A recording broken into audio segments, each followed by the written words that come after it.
Galit si Justine sa panggugulungan nitong si Moira. Buong akala naman ni Moira ay makakalusot siya at palalagpasin ni Justine ang kanyang ginawa. Ngunit hindi. Tarantang-taranta pa siya nang makitang may hawak na patilim itong si Justine. Buong akala niya ay sasaksakin siya nito. Hindi yun ang kanyang plano. Hindi niya hangad na badungisan ang kanyang mga kamay lalot sa isang masamang kagaya nitong si Moira.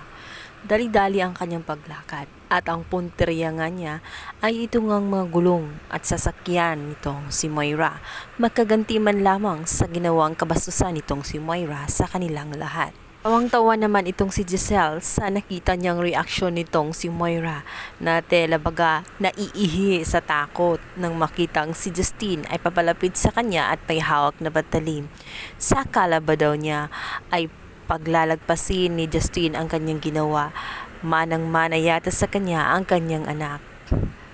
Sira man ni Moira ang kanilang lunch meeting na magkakaibigan. Ngunit siya pa rin ang talo sa ginawa nitong si Justine at tuloy na nga nilang iniwan ito. Kabilang banda, stress naman itong magkakapatid na si RJ at ito nga si Giselle dahil bigla na lamang binawi ang first statement na binitawan nitong si Nerissa.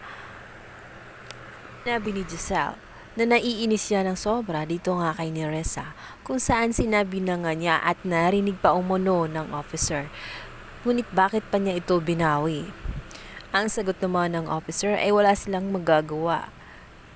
Ilang banda, tumawag naman itong si Dax dito nga kay Moira dahil humihingi na naman ng tulong pinansyal dahil nga nakabangga niya ito ngang si Eric at hinihingan nga siya ng bayad sa damage na nagawa niya sa sasakyan nito.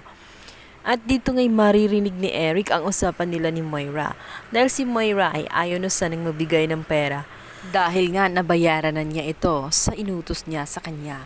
Subalit giniit nga nitong si Dax na sobra-sobra ang kanyang ginawang tulong para maabsuelto siya sa kasalanan sa kanyang biyanan. May di kalayuan. Nakikinig pala itong si Eric sa usapan ni Moira at ditong si Dax. At malinaw na malinaw kay Eric ngayon na talaga palang kasalanan ni Moira ang lahat-lahat. Bistado na siya ngayon. Agad namang tumawag itong si Eric sa presinto.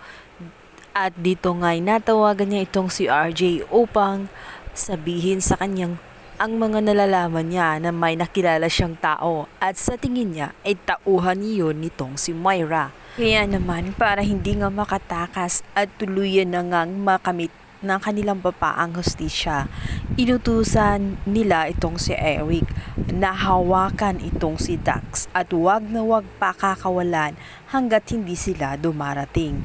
Nang sa ganun, si Dax mismo ang kumanta dito sa kanyang among si Moira.